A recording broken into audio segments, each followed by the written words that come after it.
Hello students, एक बार फिर आपका स्वागत है आपके अपने YouTube channel smart study classes में। प्यारे बच्चों, इससे पिछले वीडियो लेक्चर में हमने आपको क्लास 12th का चैप्टर नंबर 3 आव्यूह की विविध प्रश्नावली के कुछ सवाल कराए थे। ठीक है, आशा है कि वो आपको अच्छे से समझ में आ गए होंगे। अगर फिर भी थोड़ा सा कोई प्रॉब्लम हो तो आप वीडियो को रिपीट करके देख लें और रूल्स को ज़रूर याद कर लें। ठीक है, तो वो आपको अच्छे से क्लियर हो जाएंगे। ठीक है, जो क्वेश्चंस आपके अभी रह गए हैं एनसीईआरटी में, आज हम उन्हें कराएंगे और एक या दो प्रश्न बन रहे हैं डॉक्टर हर्षरूप शर्मा से। बाकी सारे क्वेश्चंस एनसीईआरटी बेस्ड ही हैं, डॉक्टर हर्षरूप शर्मा में भी कुछ नया नहीं है। ठीक है, तो जो क्वेश्चंस रह गए हैं आज उन्हें देखते हैं।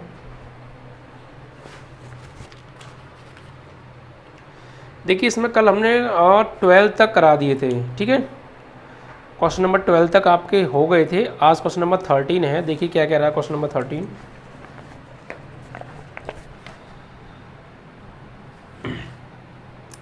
यदि a बराबर एक आव्यूह दे रखा है, यानी दिया है a बराबर alpha beta gamma minus alpha. ठीक है, इस प्रकार है कि a स्क्वायर बराबर i, इस प्रकार है कि a स्क्वायर बराबर i। ठीक है, यानी a बराबर ये इस प्रकार है कि a स्क्वायर बराबर किसके, i के। तो फिर हमें चार ऑप्शन दे रखे हैं। ठीक है, उन चार ऑप्शन में से कौन सा होगा वो आप बुक में देखिएगा ऑप्शन क्या है। देखिए, सबसे पहले हम क्या करने वाले हैं, ये a बराबर हमें आव्यूह दे रखा है और ये कंडीशन इक्वल है। ठीक है, तो क्या करेंगे, सबसे पहले देखिए इस कंडीशन को आप उठा लीजिए। a स्क्वायर बराबर किसके है, i के है। तो हम a स्क्वायर को लिख सकते हैं क्या, a इंटू ए और बराबर i का i।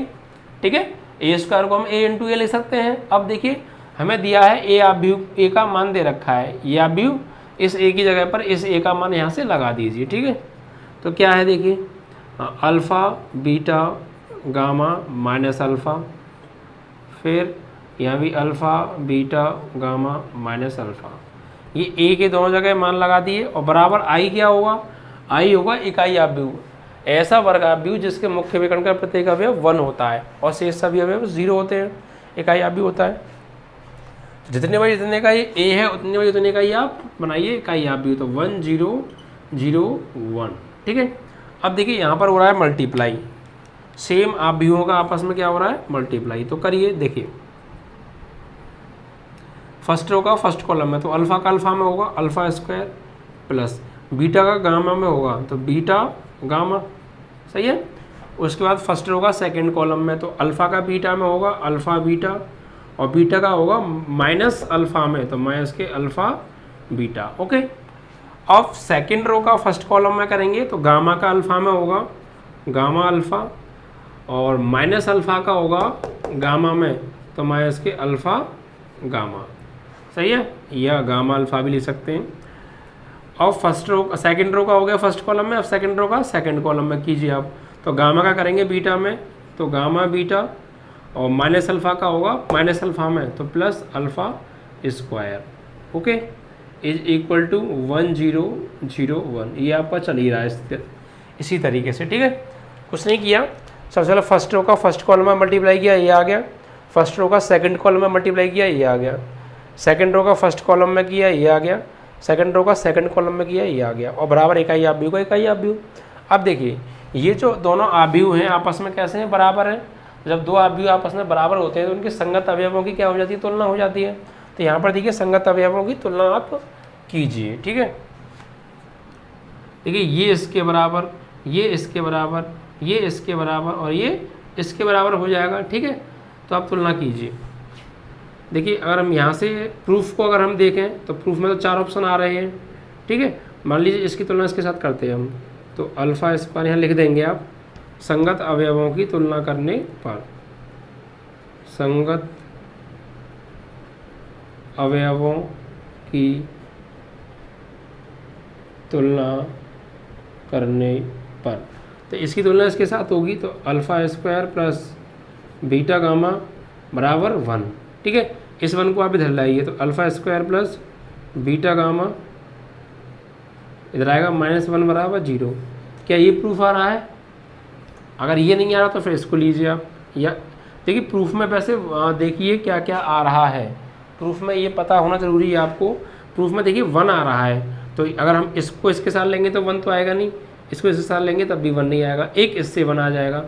यानी गामा इसकी और इसकी तुलना कीजिए, gamma beta plus alpha square बराबर 1। अब इस 1 को आप इधर ले आइए तो ये हो जाएगा alpha square plus gamma beta -1 बराबर 0। ये वाला प्रूफ आपका ऑप्शन में है, ठीक है। तो ये हमारा आंसर आ रहा है, ये वाला नहीं है, ये आ रहा है, और ये ऑप्शन नंबर सी है, देखना ऑप्शन नंबर सी, ये आपका आंसर ठीक हो जाएगा, ठीक है। इस तरीके से आपका सवाल नंबर आपका हो गया फिनिश 13, ठीक है। इसके बाद नेक्स्ट क्वेश्चन देखिएगा।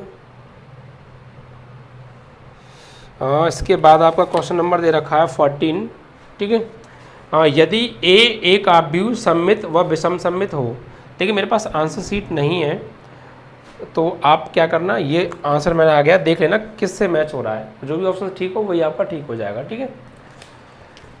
वैसे ये वाला आंसर आ रहा है, एक बार फिर भी आप चेक कर लीजिएगा बुक में, अपनी बुक के अंदर।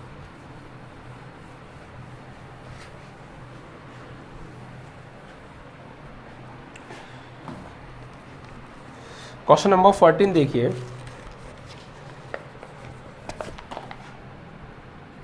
क्वेश्चन नंबर 14 में कहा है यदि ए एक आव्यूह सममित तथा विसम्मित दोनों हैं, यानी हमें क्या है इस क्वेश्चन में, एक आव्यूह दे रखा है ए और वो सममित भी है और वही आव्यूह विषम सममित भी है, ठीक है।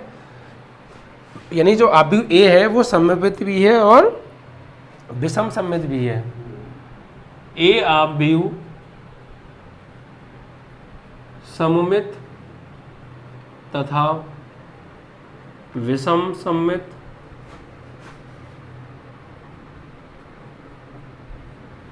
दोनों है, ये हमको दिया है। और तो हमें बताना है कि वो जो आव्यूह ए है विकर्ण आव्यूह होगा, शून्य आव्यूह होगा या वर्ग आव्यूह होगा या इनमें से कोई नहीं, 4 ऑप्शन दे रखे हैं, ठीक है।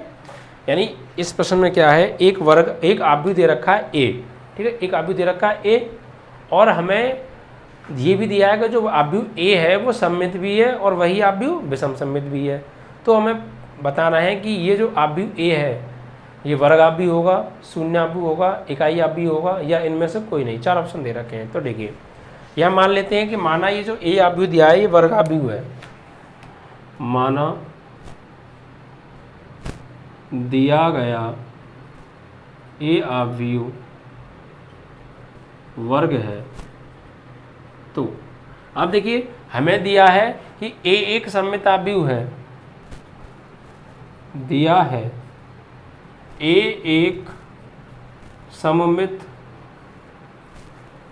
आव्यूह है, ये दिया है ना प्रश्न में कि ए एक सममित है और एक विषम सममित भी है। तो फिलहाल हम सममित की बात कर रहे हैं, तो हमें ये दिया है कि ए एक सममित आव्यूह है। अगर ए एक सममित आव्यूह है तो कंडीशन क्या होती है, ए बराबर ए डैश होगा या नहीं होगा, समीकरण नंबर 1। यदि ए एक सममित आव्यूह होगा तो उस वही आव्यूह ए अपने परिवर्त के बराबर होगा या नहीं होगा, ये मैं पीछे आपको बता चुका हूँ। तो ए बराबर क्या हो जाएगा, ए डैश। इसी प्रकार फिर हमें दिया है ए एक विषम सममित आव्यूह है, ये भी हमें दिया है। यदि ए एक विषम सममित आव्यूह है तो इस ए का ऋणात्मक बराबर होगा इसी के परिवर्त के, समीकरण नंबर 2 होगा या नहीं होगा। अब देखिए समीकरण 1 से आप मान लगाइए, समीकरण 1 से ए डैश का मान रखने पर, कहाँ पर, समीकरण 2 में, ठीक है। समीकरण 1 से समीकरण 2 में ए डैश का मान रखिए आप, तो देखिए ये माइनस ए तो है बराबर ए डैश, ए डैश की वैल्यू समीकरण 1 से क्या है, ए डैश की वैल्यू ए, तो यहाँ ए डैश की जगह पर हम ए लगा देंगे तो ए, ठीक है। अब इसको इधर ले आइए तो माइनस का ए और ये इधर आके ये भी माइनस ए बराबर क्या बचा 0, तो माइनस का 2a बराबर 0। तो इस -2 इधर गुणा में है, अगर हम इसे RHS में भेजेंगे तो भाग में हो जाएगा, और -2 से जब 0 में भाग जाएगा तो 0 आएगा, यानी क्या हो जाएगा a बराबर 0। तो जो आव्यूह a बराबर क्या आ रहा है 0 आ रहा है, तो क्या हो गया हमारा जो आव्यूह a है वो क्या होगा, एक शून्य आव्यूह होगा। अब 4 ऑप्शन में आपका कौन सा शून्य आव्यूह दे रखा है वो आप देख लीजिएगा, ठीक है। क्या लिखेंगे, अतः दिया गया आव्यूह शून्य आव्यूह होगा। कैसा होगा, शून्य, क्योंकि ए आव्यूह का मान क्या आ रहा है, शून्य आ रहा है, ठीक है। इस तरीके से आपका क्वेश्चन नंबर 14 समाप्त हो गया। अब देखिए क्वेश्चन नंबर 15 क्या कहता है, और ये क्वेश्चन नंबर 15 आपकी एनसीईआरटी बुक का लास्ट क्वेश्चन है इस चैप्टर का, ठीक है।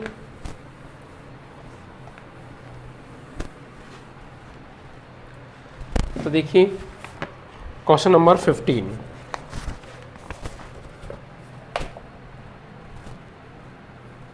क्या दिया है इसमें, यदि a एक वर्ग आव्यूह है, यानी हमें दिया है a एक वर्ग आव्यूह है, ठीक है, और इस प्रकार है कि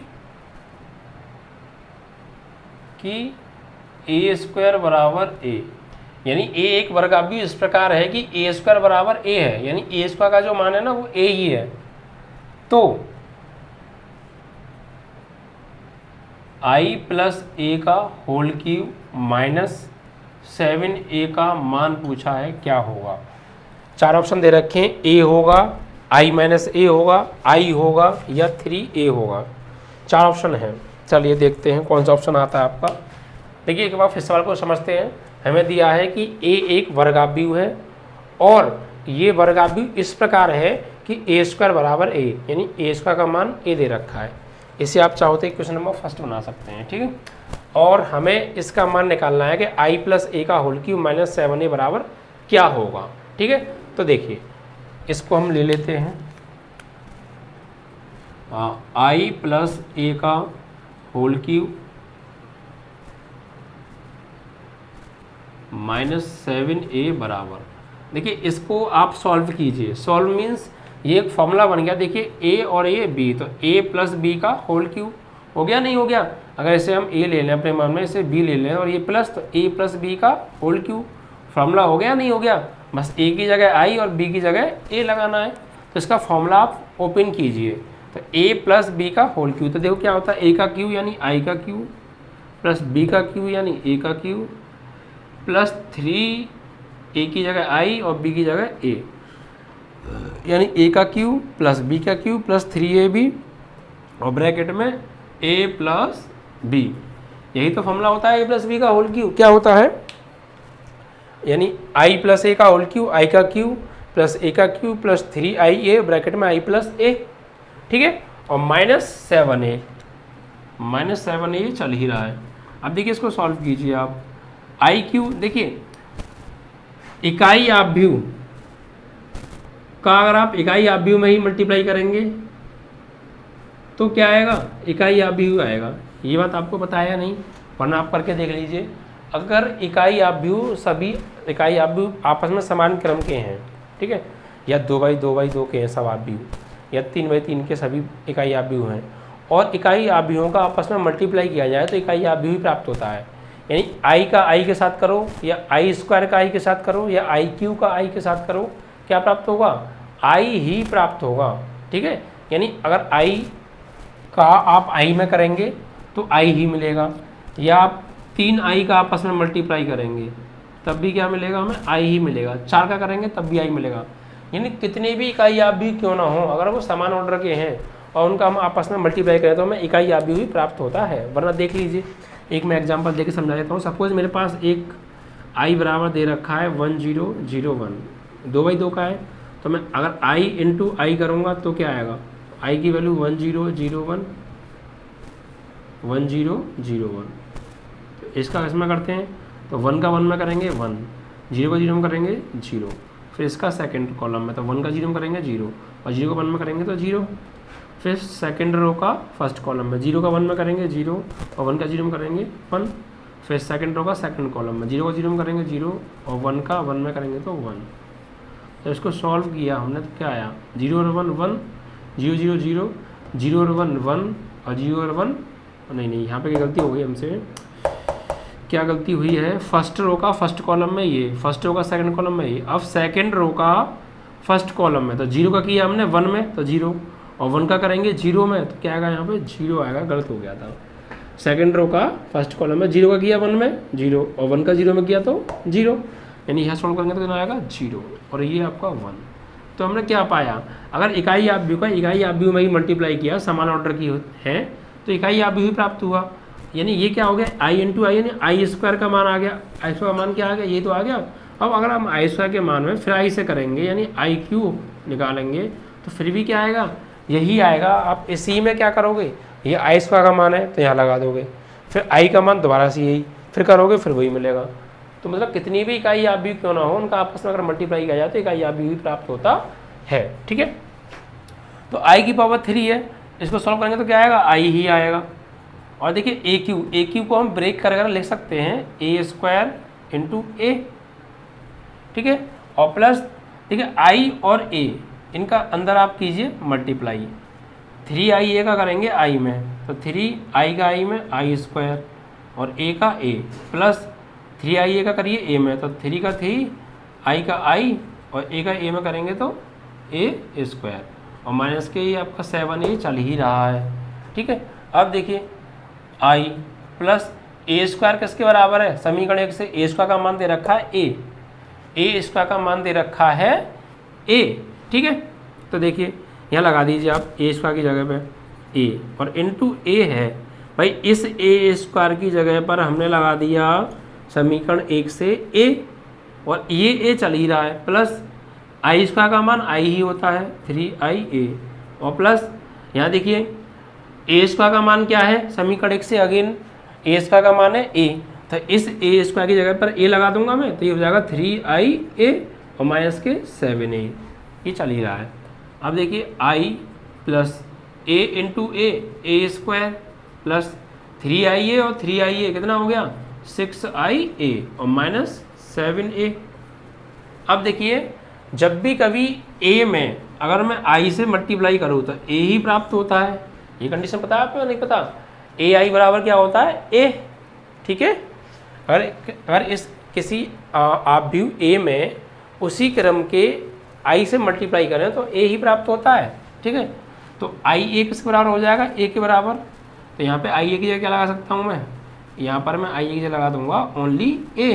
सही है, तो देखिए तो ये हो गया आई प्लस ए स्क्वायर का मान, अगेन क्या है ए स्क्वायर का मान, ए स्क्वायर का मान दे रखा है ए प्लस यहाँ देखिए 6 आई ए की जगह क्या हो जाएगा आई ए बराबर ए और माइनस 7a आपका चल रहा है, तो आई प्लस ए प्लस 7a में से 6a गया माइनस 7a में से प्लस 6a गया तो क्या बचा माइनस का a और a से a कट गया तो क्या बचा आपका सिर्फ i बचा, और यही आपका ऑप्शन में होगा, देख लेना a b c d में से कौन सा है। ठीक है, एक बार फिर समझ लेते हैं।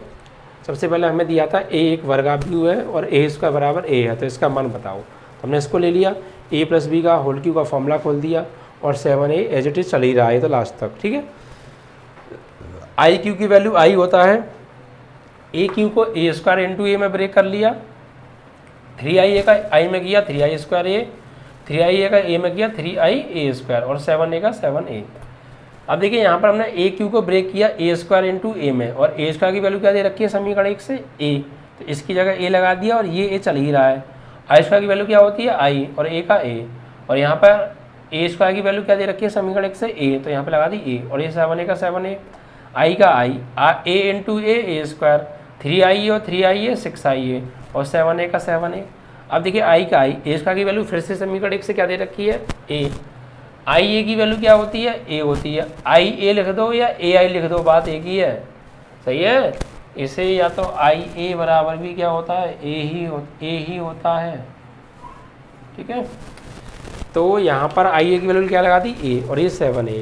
अब देखिए आई प्लस ए तो आई प्लस ए 7a में से गया 6a तो माइनस का a और माइनस a से प्लस a कट गया तो क्या बचा i, यानी जो इसका मान होगा वो किसके बराबर होगा, इकाई आव्यूह आई के बराबर होगा। ठीक है, इस तरीके से ये आपकी एनसीईआरटी से आज डॉक्टर नहीं, अभी डॉक्टर हर्षरूप शर्मा की बात करेंगे अभी, मतलब एनसीईआरटी से आपका ये जो आव्यूह चैप्टर है ना, ये हमारी तरफ से पूरी तरह समाप्त हो गया। ठीक है, पूरे हमने आपकी सारी एक्सरसाइज करा दी और आपकी विविध प्रश्नावली भी हमने करा दी है। ठीक है, अब इसके बाद आता है, इस चैप्टर को लेते हैं डॉक्टर हर्षरूप शर्मा से। तो देखिए बच्चों, मैंने डॉक्टर हर्षरूप शर्मा बुक को देखा, जितने भी क्वेश्चन उसके अंदर हैं, उस डॉक्टर हर्षरूप शर्मा की एक्सरसाइजेज में जितने भी प्रश्न हैं वो सारे प्रश्न मैं आपको एनसीईआरटी से करा चुका हूँ।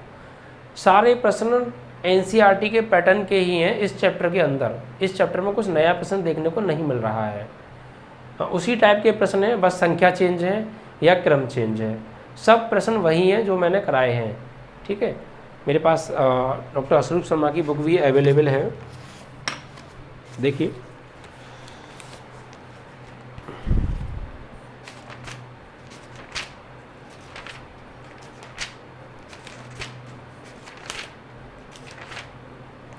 देखिए, अगर हम बात करें प्रश्नावली 1A में बात करें, मैं डॉक्टर हर्षरूप शर्मा बुक से बात कर रहा हूँ। ठीक है, ओके। अगर आप बात करें प्रश्नावली 1A की, तो देखिए इसमें एक आव्यूह दे रखा है, कितनी पंक्तियाँ हैं, कितने स्तंभ हैं, क्या इसका क्रम है, कितने इसमें तत्व हैं, ये प्रश्न टाइप का है, ये आप कर लेंगे। बाकी देखिए इस एक्सरसाइज में टोटल जो पहली एक्सरसाइज है डॉक्टर हर्षरूप शर्मा की, इसके अंदर 20 सवाल हैं और 20 सवाल में मुझे दिख रहा है सारे क्वेश्चंस मैंने इस टाइप के क्वेश्चंस आपको मैंने कराए हैं। और कुछ कई क्वेश्चन तो इसमें वो हैं जो एनसीईआरटी में है और इसमें भी हैं, कॉमन क्वेश्चन है, और नहीं तो कुछ संख्या चेंज है। सारे क्वेश्चंस मैंने कराए हैं। ठीक है, आप इन्हें कर लीजिएगा, कोई दिक्कत आपको नहीं आएगी। ठीक है, 20 क्वेश्चन भी मैंने इसका आपको करा दिया है, उसी टाइप के इनके एग्जाम्पल्स होंगे, आप कर लीजिएगा। ठीक है, उसके बाद आपकी एक्सरसाइज आते हैं नेक्स्ट पर, यानी 1B एक्सरसाइज है। इसमें भी देखिए वही परिवर्त आव्यूह आपको निकालना है, तो परिवर्त आव्यूह मैंने आपको सिखाया है। बस एक्सरसाइज 1B का एक प्रश्न मुझे आपको कराना है, ये क्वेश्चन आता भी है, क्वेश्चन नंबर 8। एक्सरसाइज 1B का क्वेश्चन नंबर 8 मैं भी आपको कराऊंगा। यदि A तथा B एक ही क्रम के व्युत्क्रमणीय वर्ग आव्यूह हों तो सिद्ध कीजिए AB का whole inverse is equal to B inverse into A inverse. ये क्वेश्चन देखा भी गया है कई बार, तो इस प्रश्न को मैं आपको करा दूंगा। ये प्रश्न थोड़ा उस बुक में नहीं था, बाकी प्रश्न सभी मैं आपको करा चुका हूँ। और अगर बात करें हम विविध प्रश्नावली की, तो उसमें भी लगभग सेम क्वेश्चन ही हैं, आपको करा दिए गए हैं। ठीक है, तो सारे क्वेश्चंस इस बुक में जो हैं वही बुक में आपकी एनसीईआरटी बुक में है, मतलब क्वेश्चन तो कोई क्वेश्चन नया चेंज नहीं है। लेकिन फिर भी अगर आपको कोई क्वेश्चन प्रॉब्लम कर रहा है एनसीईआरटी बुक से भी और डॉक्टर हर्षरूप शर्मा बुक से भी, तो आप मुझे कमेंट कर दीजिएगा। एक कमेंट का वीडियो हम आपका अलग से बना देंगे जिसमें आपके डाउट होंगे। ठीक है, अगर आपको नहीं आ रहा है, देखिए क्वेश्चन वो भेजिएगा जो मैंने नहीं कराया हो, या नहीं भी कराया है, अगर कराया भी है तो इस तरीके के मैंने कराए हैं उस तरीके का प्रश्न ना हो, हट के प्रश्न हो, तो देखिए करा भी दें हम। अगर आपने भेज दिया कि मैंने करा दिया है वही प्रश्न, बस उस प्रश्न में संख्या चेंज हो गई, तो आपने सब भेज दिया सर ये क्वेश्चन हम पे नहीं आ रहा, तो फिर आप वो कैलकुलेशन आप अपनी चेक कीजिए, थोड़ा सा हो जाता है, इसमें कोई बड़ी बात नहीं है। और दूसरी बात, इसमें एक प्रश्न आते हैं वो प्रारंभिक संक्रिया से ए इनवर्स ज्ञात करना। देखिए ये प्रश्न आप अपने तरीके से भी कर सकते हैं, ज़रूरी नहीं है जैसे मैंने कराया है आपको आप बिल्कुल वही वैसे करें, मतलब तरीका तो आप वही रखेंगे जो मैंने आपको बताया है, लेकिन जो ऑपरेशंस मैंने लगाए हैं प्रश्नों के अंदर, ज़रूरी नहीं है कि आप वही ऑपरेशन लगाएं। या मैंने किसी सवाल को अगर पंक्ति संक्रिया से किया है, ज़रूरी नहीं है उस प्रश्न को आप भी पंक्ति संक्रिया से ही करें, आप स्तंभ संक्रिया से भी कर सकते हैं। बस ध्यान ये रखना कि अगर आपने स्टार्टिंग में सवाल को अगर पंक्ति संक्रिया से करने का निश्चय किया है तो फिर आप उसमें पंक्ति संक्रिया ही पूरे सवाल में यूज़ करेंगे, और अगर आपने स्तंभ संक्रिया करने से निश्चय किया है तो आप पूरे सवाल में फिर स्तंभ संक्रिया का ही यूज़ करेंगे, यानी ऑपरेशंस या तो रो में लगाएंगे या कॉलम में ओनली। ठीक है, और आप अपने हिसाब से भी ऑपरेशंस लगा सकते हैं, ज़रूरी नहीं है जिस टाइप से मैंने आपको बताया है उस टाइप पे आप ऑपरेशन लगाएं। आप अपने दिमाग को चलाइए। देखिए यहाँ पे आपको दिमाग तो चलाना पड़ेगा, ठीक है। प्रश्नों में बस आपको दिमाग यही चलाना है कि आप उसको इकाई आव्यूह किस तरीके से बनाएं। जो आपको एक आव्यूह दे रखा है तो आपको ये तो दिमाग लगाना है, ठीक है। उसके बाद फिर भी मैं आपसे कह रहा हूँ कि फिर भी अगर आपको NCERT बुक से और डॉक्टर हर्षरूप शर्मा बुक से आव्यूह चैप्टर के अंदर कोई भी प्रश्न दिक्कत दे रहा है तो आप बाकायदा एक्सरसाइज नंबर, क्वेश्चन नंबर डालिए, ठीक है। एक्सरसाइज नंबर और क्वेश्चन का नंबर डालना है आपको, एक्चुअल नंबर, क्योंकि ऐसे तो हम नहीं पहचान पाएंगे ना। तो आप लिखना कि सर हर्षरूप शर्मा बुक की 1B का एक्सरसाइज 1B का क्वेश्चन नंबर 5 या एक्सरसाइज 1B का क्वेश्चन नंबर 6 का 3rd, ये सब चीज़ क्लियर तरीके से लिखना जिससे कि हम समझ जाएं, फिर आपको उस प्रश्न को करा सकें, ठीक है। तो अगर आपको फिर भी कोई प्रॉब्लम है तो आप अपना डाउट में कमेंट कर दीजिएगा, ठीक है। अलग से हम आपको एक डाउट वीडियो बना देंगे। फिर आपको बिल्कुल भी फिक्र करने की ज़रूरत नहीं है, बट दिमाग तो चलाना पड़ेगा प्यारे, ठीक है। पढ़ना भी पड़ेगा, मेहनत भी करनी पड़ेगी, रूल्स भी याद करने पड़ेंगे, प्रैक्टिस भी करनी पड़ेगी। इन चीज़ों से आप मुँह मत मोड़िएगा, ठीक है। तो बस एक प्रश्न और है, मैं आपको इसको करा देता हूँ मेरी निगाह में। फिर भी अगर आपको कोई प्रश्न हो तो मैं आपको बता चुका हूँ, आप ऐसे कर दीजिएगा, ठीक है।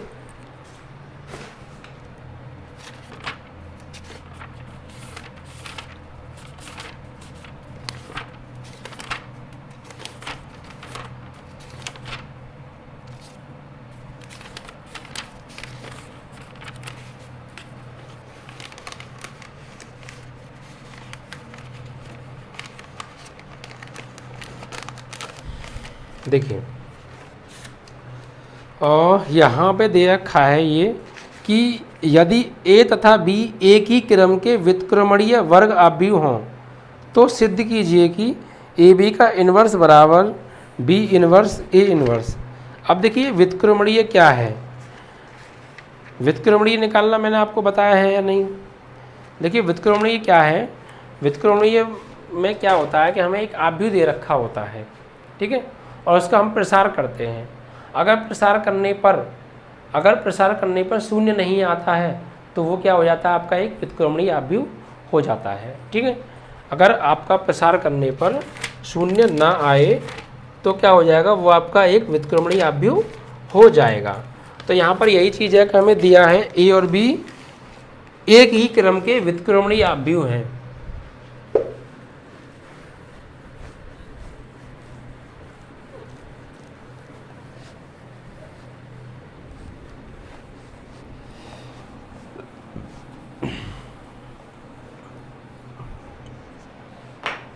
देखिए व्युत्क्रमणीय समझ लीजिए थोड़ा, एक एग्जांपल देके मैं व्युत्क्रमणीय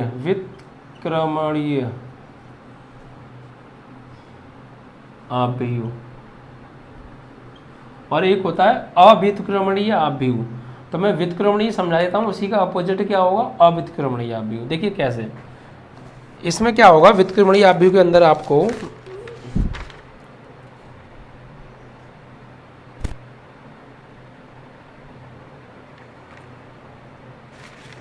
देखिए इसमें क्या होगा, हमें एक आपको वैल्यू दे रखी होगी 3 4 1 6 इस तरीके से। ये एक आपको सारणिक दिया होगा, क्या दिया होगा, ये सारणिक होता है, सारणिक का चिन्ह है। अगर हम सारणिक निकालें और इसका मान अगर 0 के बराबर ना आए तो ये क्या हो जाएगा, एक आपका व्युत्क्रमणीय आव्यूह हो जाएगा। और व्युत्क्रमणीय आव्यूह को हम मॉड A से, मॉड तो नहीं बोलते उसे, सारणिक बोलते हैं। जैसे मान लीजिए A बराबर है तो इसे हम इससे प्रदर्शित करते हैं, ठीक है। अब देखिए ये कैसे निकालते हैं, देखिए ये मैं आपको अगले चैप्टर में इसके बारे में विस्तार से समझाऊंगा। यहाँ चिन्ह प्लस माइनस होते हैं, तो इसका हम प्रसार कैसे करते हैं। सबसे पहले पहली रो या पहले कॉलम या किसी भी कॉलम के अकॉर्डिंग हम प्रसार कर सकते हैं। हम क्या करते हैं, या तो प्रसार कर दीजिए या डायरेक्ट। देखिए हम फर्स्ट रो के अकॉर्डिंग प्रसार करेंगे, या लिखेंगे R1 के सापेक्ष प्रसार करने पर। देखिए R1 में पहला अवयव क्या आ रहा है आपका 3 + 3, तो ब्रैकेट ये गया। कैसे करते हैं ये तरीका बता रहा हूँ मैं आपको। 3 जिस अवयव को हमने लिया उसके आगे पीछे के सारे अवयव और ऊपर नीचे के सारे अवयव कट जाते हैं, तो ये गया और ये गया, बचा क्या 6। तो 6, फिर बीच में लगाते हैं माइनस, क्या लगाते हैं माइनस, फिर यहाँ ये क्या है -4, तो ब्रैकेट में लिखेंगे -4। अब इसके ऊपर नीचे के आगे पीछे के सभी अवयव गए। अब ये जो माइनस लगा है ये जो एक ही माइनस लगेगा यहाँ पर, ये -4 कहाँ है, ओनली 4 है ना, तो ये क्या चिन्ह है यहाँ पे माइनस, तो यहाँ पे लगा देंगे माइनस। अब इसके आगे पीछे के ऊपर नीचे के सब गए, तो क्या बचा 1, तो इंटू 1। अब इसे सॉल्व करेंगे, 3 6 जा 18 और 4 1 जा 4, कितना बचता है आपका ये 12। तो इसके जो सारणिक का मान आ रहा है वो 0 के बराबर नहीं आ रहा है। तो ये जो सारणिक है ये जो कैसा हो जाएगा, ये आपका व्युत्क्रमणीय, ये जो आव्यूह है ये आपका कैसा हो जाएगा, व्युत्क्रमणीय आव्यूह हो जाएगा। और अगर इसका मान लीजिए 0 आ जाता तो फिर हो जाता अव्युत्क्रमणीय आव्यूह। ठीक है, किसी भी सारणिक का मान अगर 0 नहीं आएगा तो वो सारणिक जो होगा आपका व्युत्क्रमणीय आव्यूह होगा, और अगर 0 आ जाएगा तो वो अव्युत्क्रमणीय आव्यूह होगा। ये तो था थोड़ा सा इसके बारे में, और ज़्यादा डिटेल से हम पढ़ेंगे इससे नेक्स्ट चैप्टर के अंदर इसके बारे में। अब आते हैं प्रश्न पर। देखिए हमें क्या दे रखा है, दिया है ए व बी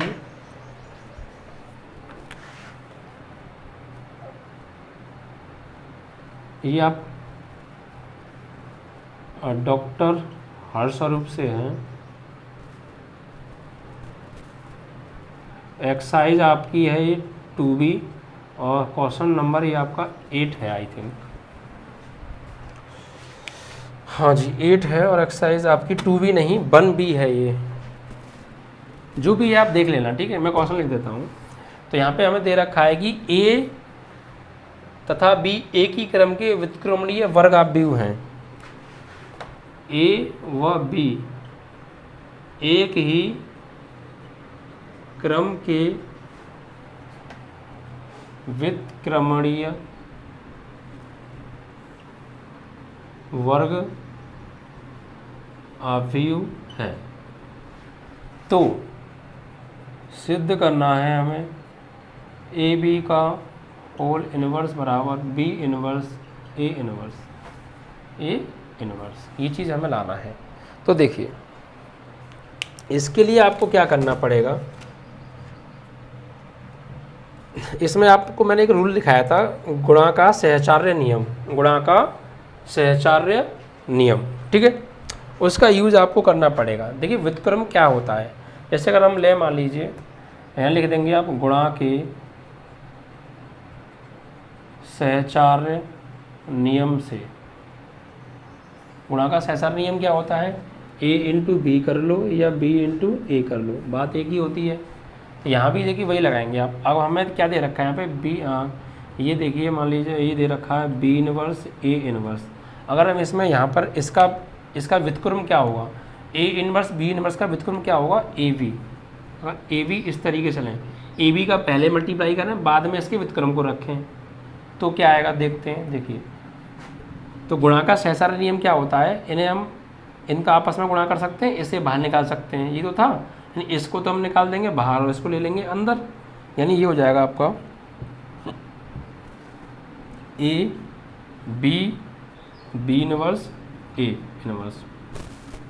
अब देखिए हम जानते हैं कि बी इनवर्स का जो मान होता है वो क्या होता है, आई होता है। क्या होता है, आई, ये आपको पता होना चाहिए। तो ए इसका मान क्या हो जाएगा आई, और ये ए इनवर्स। ठीक है, अब देखिए ए आई बराबर भी क्या होता है, आई होता, ए आई बराबर होता है ए, क्या होता है ए आई बराबर ए होता है, ये आपको पता है। तो इसकी जगह हम क्या लगा देंगे ए, और ये ए इनवर्स। और अब ए इनवर्स का जो मान होता है वो क्या होता है, वो आई होता है। तो इसकी जगह क्या आ जाएगा आई। ठीक है, इस तरीके से ये रिजल्ट्स आपको पता होने चाहिए।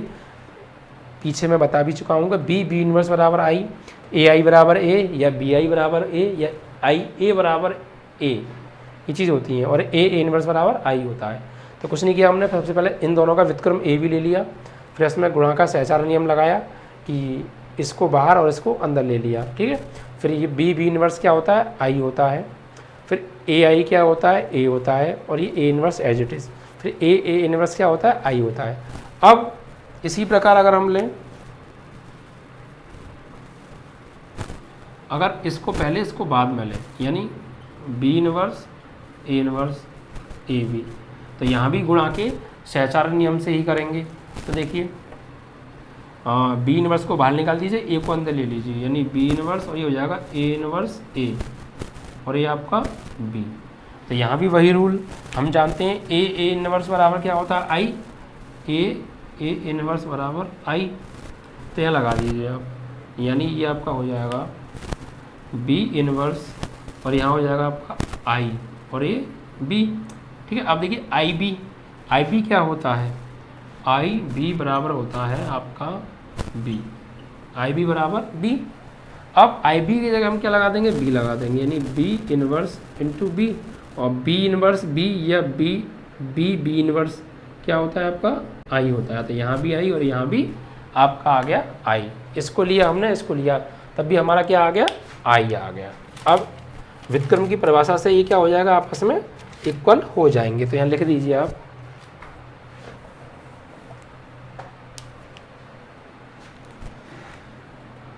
अतः क्या चीज़ आ गई, ये चीज़ बराबर आ गई इसके, यानी A B B inverse A inverse बराबर ये B inverse A inverse A B. तो व्युत्क्रम की